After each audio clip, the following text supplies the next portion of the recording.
Alright, this is the Salesforce blog number deuce. Here we're going to talk about my lovely journey through the Salesforce world and how I have learned to use this platform to better myself as a marketer. And the incredible mental toll it's taken on me and my family and the adverse consequences of that. What? So, back to the learning process. Have my tools changed yet? Yeah, they have. I have less. I don't ask Gordon for help anymore. Once I got a few modules in and got the hang of it, I started doing it faster than he did. I find that doing Lightning Essentials first really helped, because the first unit in Lightning Essentials, oddly enough, makes you use every component of the units afterwards, so it's really easy to tackle them after you've used them all in combination. I found that going to Admin Essentials from Lightning Admin Essentials, I did 4 hours worth of work in less than 2, so I'm keeping up the good old Milligan tradition of underachieving and overachieving simultaneously. Now, troubleshooting challenging steps, this happened a lot more during this one, and I found that there's generally 2 or 3 ways you can troubleshoot. If you find you did something wrong, read the instructions again. You might have missed something. So it's really easy to skip a field when all the fields look exactly the same in the instructions. Second thing, read your work again. Make sure it looks like the instructions.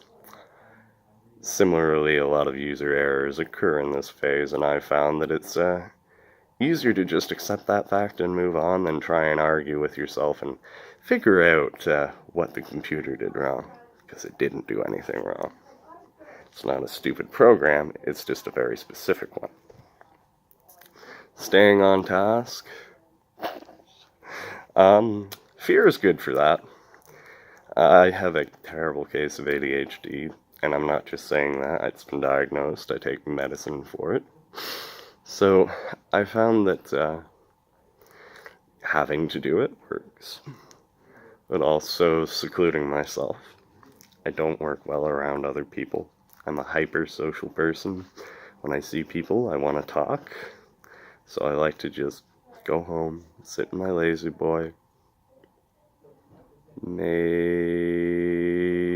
partake in nothing, put some music on, and I go do my Salesforce.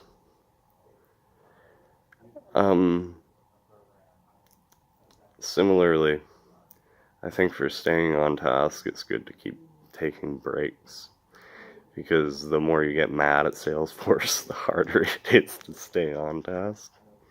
The deliverables and skills I have achieved now has been honestly just components of what I did before, because of how the Lightning Trail worked.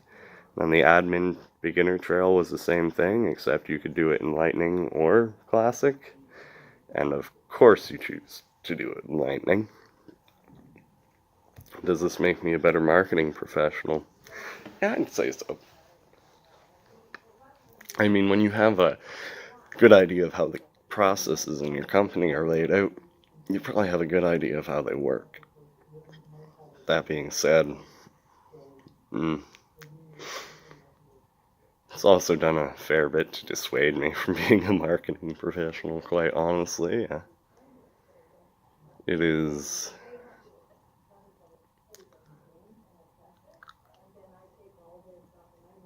It's hard to do something like that every day and feel like you actually accomplished something. And maybe that's a personal problem with me. But, I don't know. I haven't moved my body. It doesn't feel like physical work. It kind of just makes me think I'm going to be riding a desk for the rest of my life, and that might not be the best decision. If I could manage the process differently,